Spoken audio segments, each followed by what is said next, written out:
पंजाब दी धरती जिथे सोना उगदा है।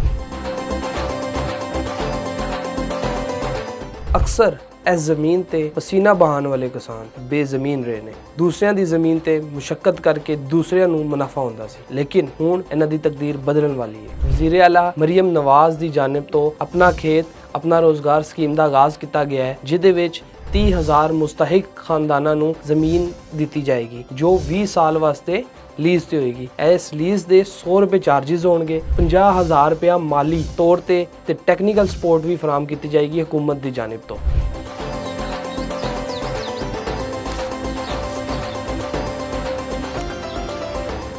ਇਹਦੇ ਨਾਲ ਕੰਪਿਊਟਰਾਈਜ਼ ਕੁਰਾਨਦਾਜ਼ੀ ਹੋਏਗੀ, ਜੋ 100% ਮੈਰਿਟ ਤੇ ਹੋਏਗੀ। ਇਹਦੇ ਵਿੱਚ ਕੋਈ ਵੀ ਸਿਫਾਰਿਸ਼ ਕਬੂਲ ਨਹੀਂ ਕੀਤੀ ਜਾਏਗੀ। ਇਹ ਜ਼ਮੀਨ ਦੀ ਤਕਸੀਮ ਨਹੀਂ, ਬਲਕਿ ਕਿਸਾਨਾਂ ਵਾਸਤੇ ਰੋਜ਼ਗਾਰ, ਖੁਦਮੁਖਤਾਰੀ ਤੇ ਮੁਸਤਕबिल ਵੱਲ ਇੱਕ ਪੇਸ਼ਰਫਤ ਹੈ।